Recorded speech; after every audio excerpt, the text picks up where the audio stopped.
La Voix Sainte TV, la chaîne de la rédemption.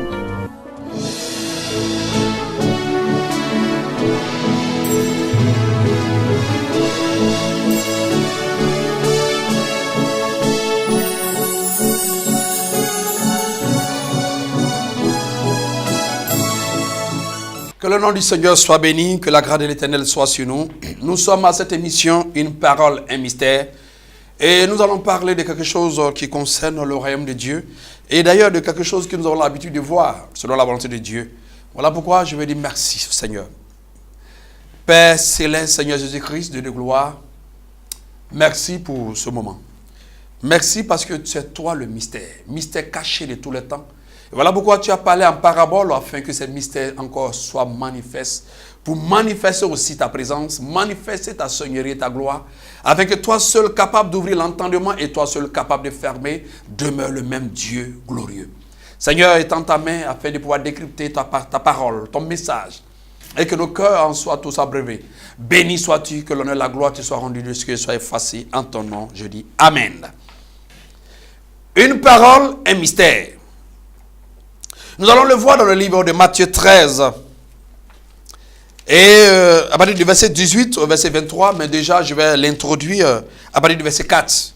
Un semeur sortit pour s'aimer. Alors nous avons l'habitude de connaître ce message et de parler de ce message. Et je veux vraiment, selon poussé par le Seigneur, que nous puissions voir quelque chose qui pourrait nous intéresser.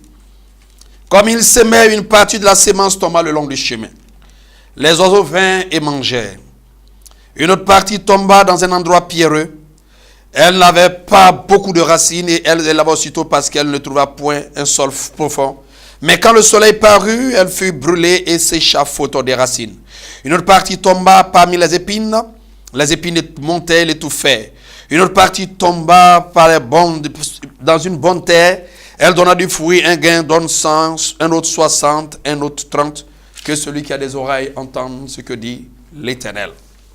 Au verset 18, il nous dit, écoutez donc ce que signifie la parabole du semeur. Lorsqu'un homme écoute la parole du royaume et ne la comprend pas, le malin vient et enlève ce qui a été semé dans son cœur. Cet homme est celui qui a reçu la sémence le long du chemin. Celui qui a reçu la sémence dans un endroit pierreux, c'est celui qui entend la parole et la reçoit aussitôt avec joie. Mais il n'a pas de racine en lui-même. Il croit pour un peu de temps et dès que survient une tribulation, une persécution à cause de la parole, il y trouve là une occasion de chute. Cet homme est celui qui a reçu la sémence parmi les épines. Celui qui a reçu la sémence surtout parmi les épines, c'est celui qui entend la parole, mais en qui les soucis du siècle et la séduction des richesses étouffent cette parole et la rendent infructueuse. Celui qui a reçu la sémence dans une bonne terre est celui qui entend la parole et la comprend. Il porte du fruit, un grain donne 100, un autre 60, un autre 30. La compréhension de ce passage nécessite d'aller dans une autre dimension un peu scientifique. Mais nous n'allons pas parler de ça ici, puisque nous n'avons pas encore abordé les émissions concernant la compréhension scientifique de la parole. Nous prions Dieu que le Seigneur nous accorde cette grâce et au son de sa volonté, nous allons y atteler parce que c'est lui qui est le maître qui a révélé les mystères à Daniel et ces mystères qui révélaient à beaucoup de ses serviteurs. Et nous approchons à la fin des temps de la fin et je crois que ces choses vont être manifestes parce qu'il a dit à la fin la connaissance augmentera. Mais nous allons voir ce passage dans un autre angle que nous avons l'habitude de voir et essayer de pouvoir parler aux fidèles, parler à nous-mêmes, parler aux hommes de Dieu. Alors, le Seigneur ici montre 4 catégories de personnes. Mais en réalité, ces 4 catégories de personnes, nous allons la comprendre en parlant d'une seule catégorie de personnes. Et voir sous l'angle d'une seule catégorie de personnes. Alors, ça veut dire quoi? Nous voulons dire aux enfants de Dieu, même pas aux enfants de Dieu seulement, à ceux qui viennent, aux païens, au monde, c'est-à-dire à tous ceux qui peuvent écouter la parole, qui peuvent lire la parole. Il y a des dispositions qu'il faut s'éviter d'avoir. Et beaucoup d'enfants de Dieu qui écoutent la parole tombent dans ce piège et ne comprennent pas pourquoi leur vie tourne en rond, tourne en rond, tourne en rond. Et la seule bénédiction qu'ils ont, et d'ailleurs qu'ils recherchent, la seule bénédiction qu'ils pensent être une bénédiction, ça devient une bénédiction matérielle. Les enfants de Dieu, beaucoup dans la majorité, n'ont aucune notion de la bénédiction spirituelle. Pour eux, la bénédiction spirituelle, c'est d'avoir un ministère. C'est tout. La bénédiction spirituelle, c'est d'avoir la grâce, d'avoir la bénédiction matérielle. La bénédiction spirituelle, c'est l'exaucement pour eux d'avoir du matériel. Mais en fait, c'est réduit, c'est un angle réducteur, réduit Christ à ce qui est matériel et valoriser le Seigneur par la dimension physique et terrestre. Une bénédiction pour Dieu n'est pas celle qui est matérielle. Une bénédiction pour Dieu, c'est celle qui est spirituelle. Voilà pourquoi il dit, je suis venu vous donner ma vie. Il n'a pas dit, je suis venu vous donner le monde, donner ses richesses. Bien que son héritage y permet. C'est comme une femme. Lorsque vous mariez une femme, c'est clair qu'elle aura à manger. C'est clair qu'elle aura un coin pour dormir.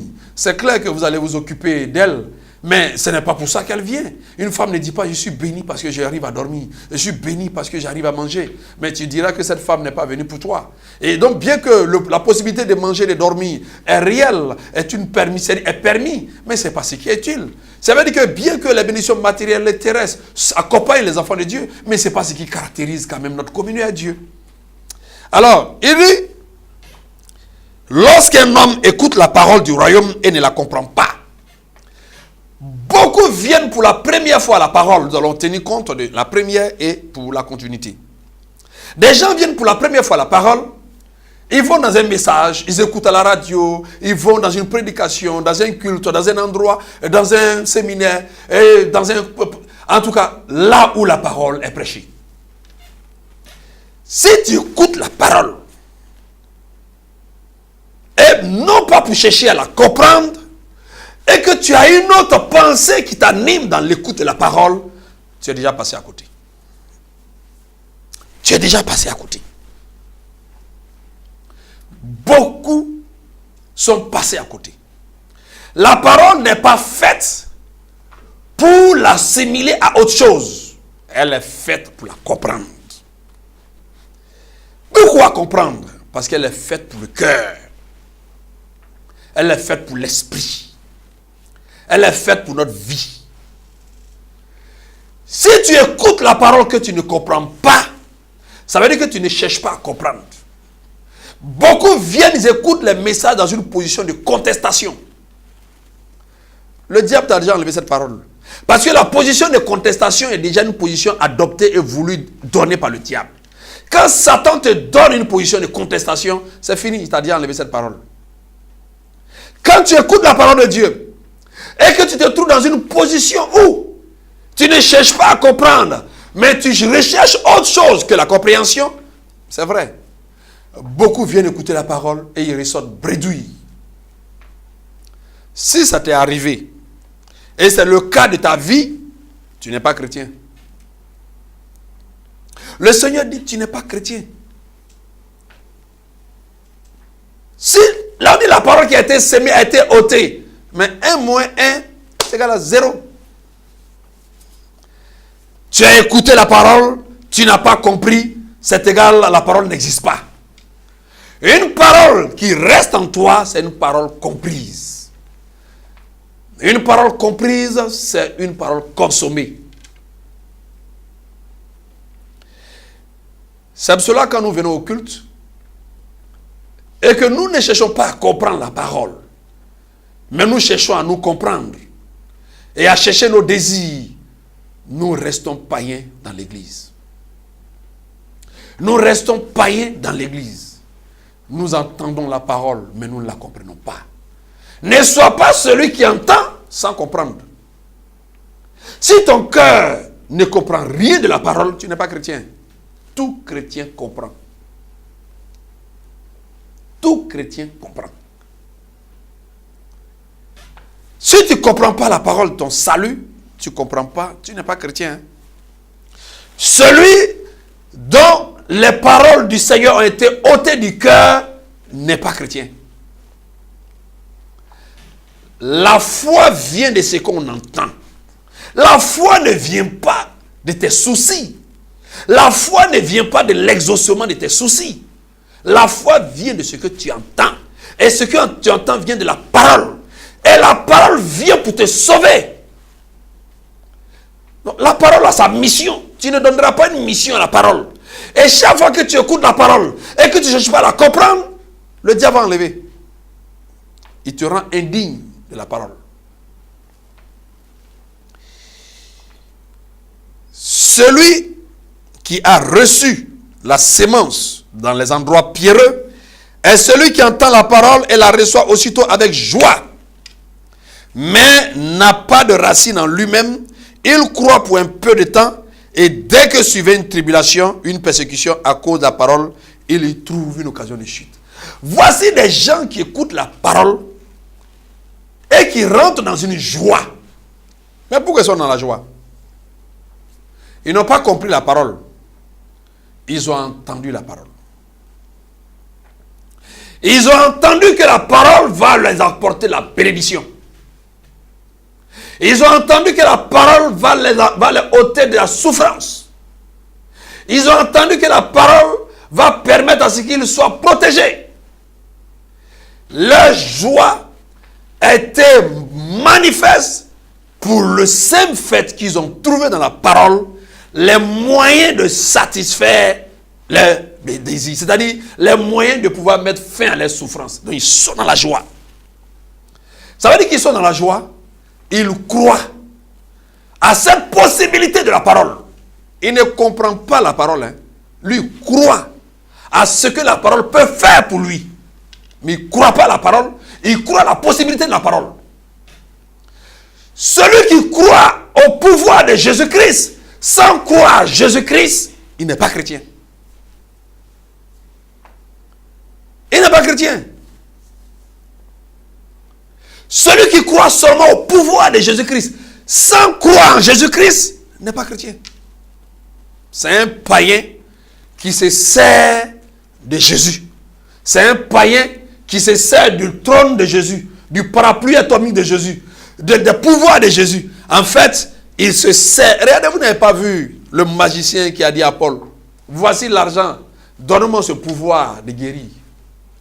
Il croit au pouvoir de Jésus, mais il ne croit pas en Jésus. Il est pareil comme le diable. Le diable croit au pouvoir de Jésus, mais le diable ne croit pas en Jésus.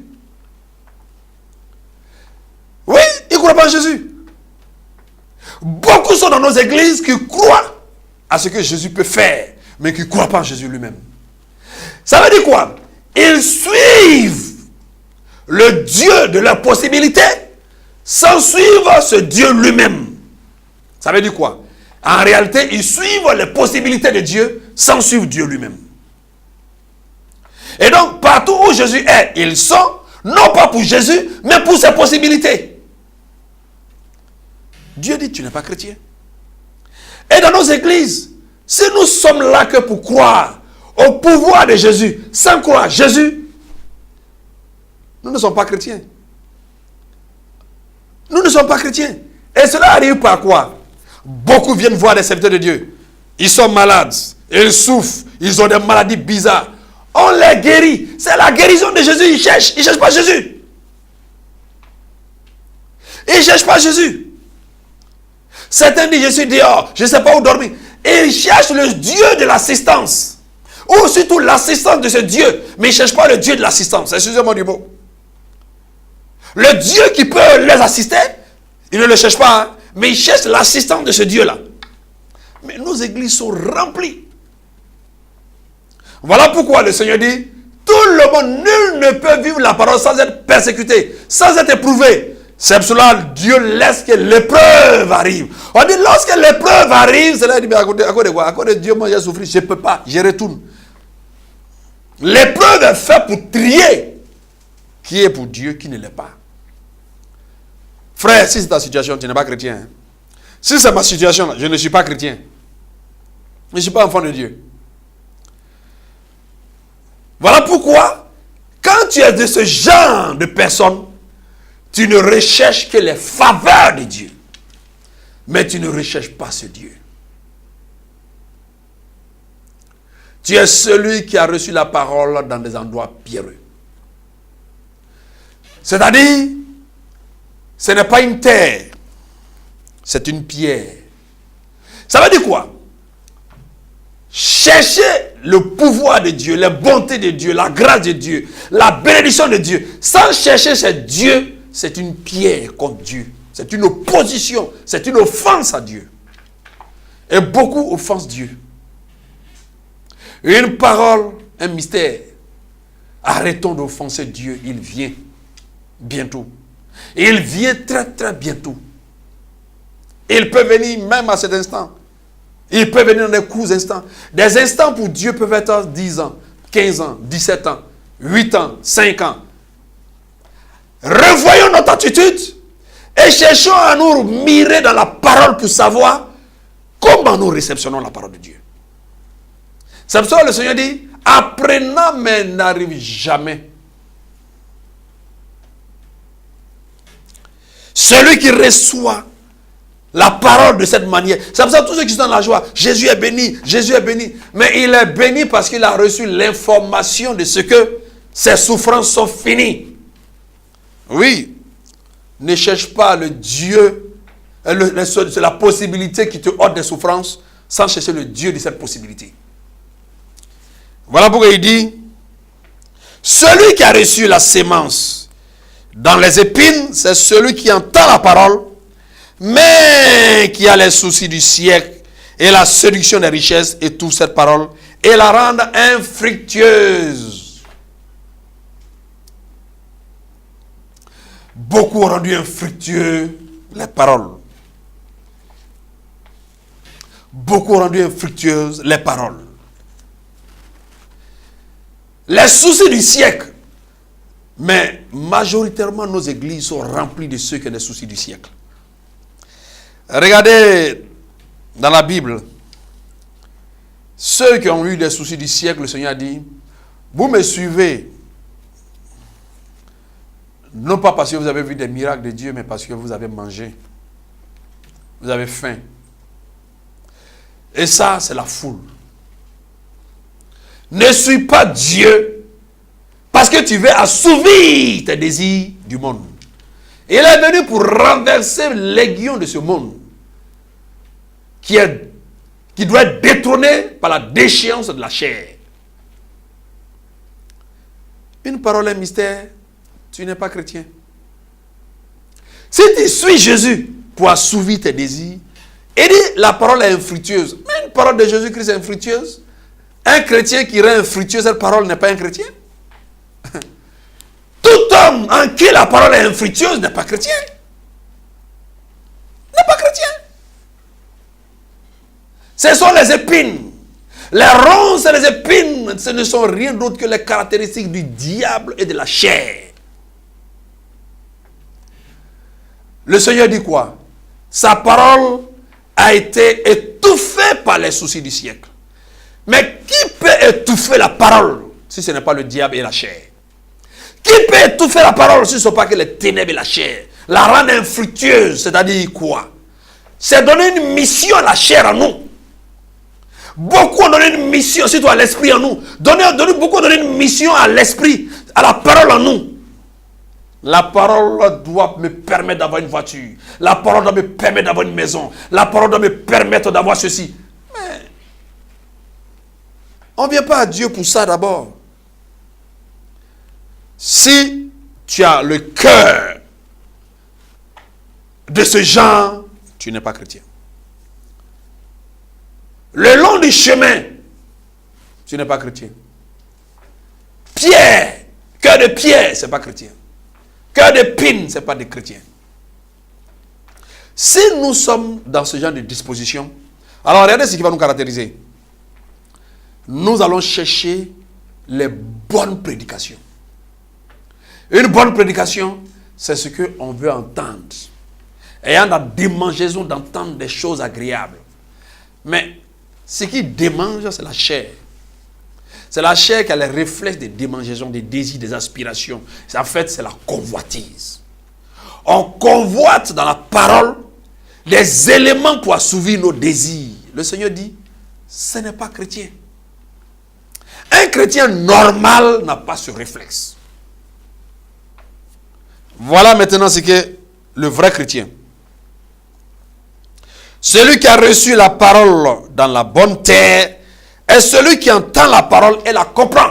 Ça veut dire quoi? Beaucoup à qui Dieu a parlé de la parole, les fois où on n'a pas accepté Jésus-Christ, c'est comme un serviteur de Dieu ou un homme de Dieu, il évangélise. Quand j'évangélise, tu évangélises, nous évangélisons. Il y a des gens qui entendent la parole et qui n'acceptent pas. C'est que c'est tombé le long du chemin. C'est que c'est tombé dans un endroit pierreux. C'est que c'est tombé dans des épines. Ça veut dire quoi? Il y a 4 endroits qui reçoivent la parole. Une parole qui sort de la parole de la bouche d'un homme de Dieu, ou par le Seigneur. Cette parole, le diable ou l'homme a la possibilité de réceptionner cette parole dans des endroits différents. Il peut réceptionner dans la chair. Et lorsqu'il réceptionne dans sa chair, ça tombe le long du chemin. Ça ne touche même pas le cœur. Ça peut tomber dans des endroits pierreux. Ça ne touche même pas le cœur. Ça peut tomber parmi les épines. Ça ne touche même pas le cœur. Quand le cœur est déjà rempli d'épines, est rempli de pierres, est rempli de toutes sortes de pensées, ça guette tout homme. Mais lorsque la parole tombe dans la bonne terre, c'est-à-dire dans la conscience de l'homme, dans l'esprit de l'homme, ça tombe dans le cœur de l'homme. Ce cœur qui cherche Dieu, ce cœur qui veut s'abandonner à Dieu. Venez à moi, vous qui êtes fatigués et chargés. Lorsque ce cœur est chargé, fatigué, et qui vient à Dieu, c'est un cœur qui n'a plus de désir, qui n'a plus de goût, qui n'a plus d'aspiration, où le monde est devenu dégoûtant, qui est fatigué, qui en a horreur de ce monde. Et le monde est devenu misère, gloire, ténébreuse. Celui-là, c'est la bonne terre pour Dieu. Il n'a plus de désir. Il n'a plus d'aspiration. C'est comme quelqu'un qui est tombé dans l'eau, qui s'est noyé. Pour le secourir, c'est plus facile parce qu'il a bu. Il se laisse guider tranquillement. Mais quand nous avons encore la force, il dit celui qui a reçu la sémence dans une bonne terre la comprend. Alors, comprendre la parole est un grand mystère. Comprendre la parole est un mystère. Il nous reste peu de mots. Il dit un grain donne 100, un grain donne 60 et un autre donne 30. Ça fait 190. Mais en réalité, ça fait 19. On va le décrypter un jour.